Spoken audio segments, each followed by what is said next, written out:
पंजाब के गवर्नर गुलाब चंद कटारिया ने आज पटियाला जिले के बाढ़ प्रभावित इलाकों का दौरा कर हालात का जायजा लिया। दौरे के बाद गवर्नर ने पत्रकारों से बातचीत करते हुए प्रदेश में बाढ़ से बनी नाजुक स्थिति पर विस्तार से चर्चा की।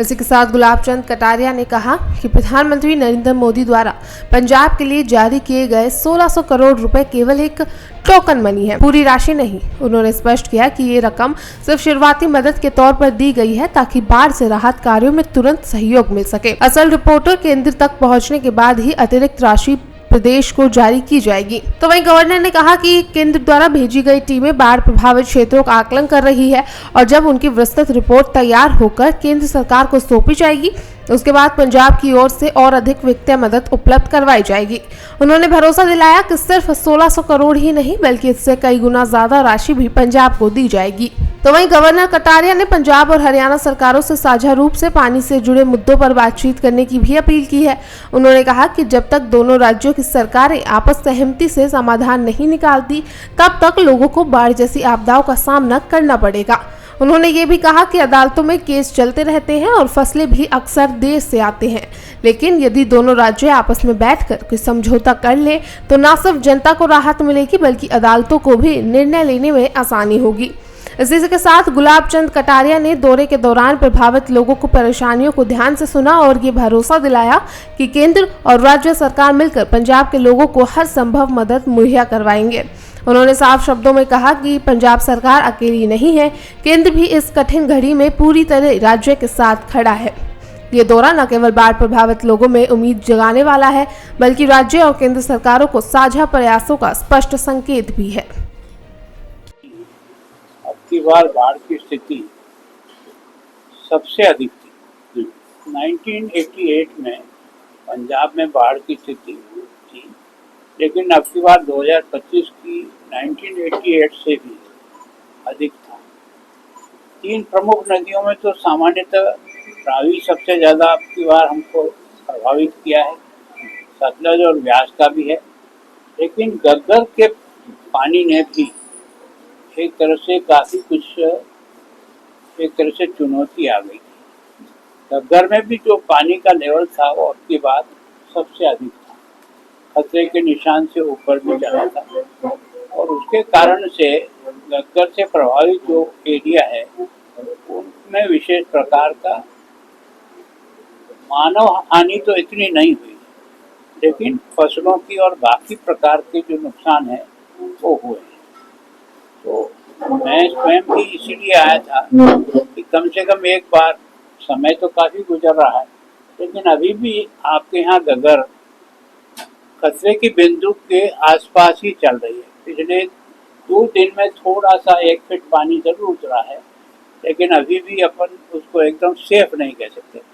और आपके यहाँ बाढ़ का जो कारण मैंने यहाँ आकर के समझा है कि इसके जो तटबंध हैं उनके जहाँ जहाँ भी कमज़ोर भाग हैं उनके टूटना और उनको बचाना ये सबसे बड़ी चुनौती थी, क्योंकि उसके कारण से ही फ्लड का पानी ज़्यादा फैल सकता है। लेकिन ये अच्छा रहा कि सब लोगों ने, विशेष करके यहाँ पब्लिक ने भी एक तरह से प्रशासन के साथ जुड़ कर के जितने भी तटबंध टूटने की स्थिति थी उस सब को सैंड बैग लगा करके लोगों ने मदद करके, प्रशासन ने, आर्मी ने, सभी ने मिलकर के व्यवस्था की। उसके कारण से इस नुकसान से तो बच गए। लेकिन जो समस्या मुझे यहाँ समझ में आई कि गग्गर का जो है ऊपर का एरिया जहाँ से पानी जाता है वो काफ़ी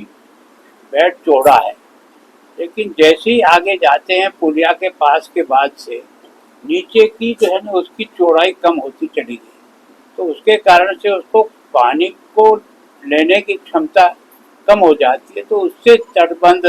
ज़्यादा इफेक्ट होते हैं, ज़्यादा टूटते हैं। लेकिन इसके बारे में मैंने जब जानकारी की तो पता लगा कि इसका एक गग्गर का लिटिगेशन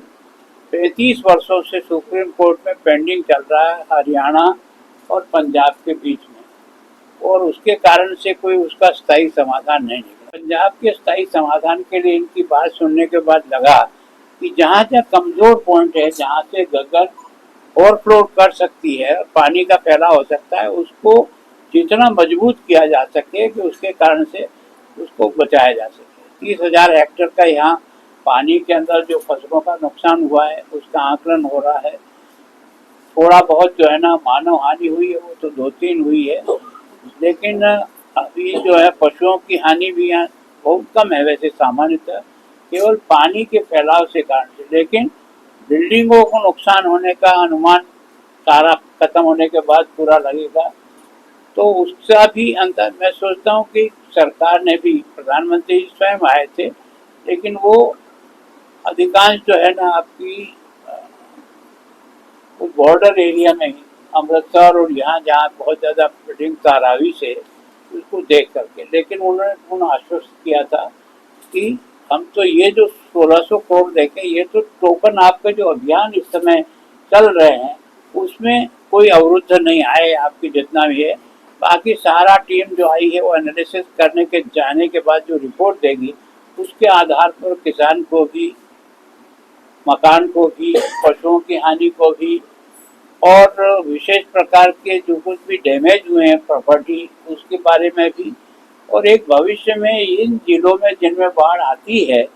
वहाँ कम से कम भविष्य में एनडीआरएफ की टीम की वेल इक्विप किया जाए, ऐसे साधन उनके पास उपलब्ध हों कि ताकि वो तुरंत उसके बारे में। मुझे बहुत अच्छा लगा कि यहाँ आर्मी के कारण से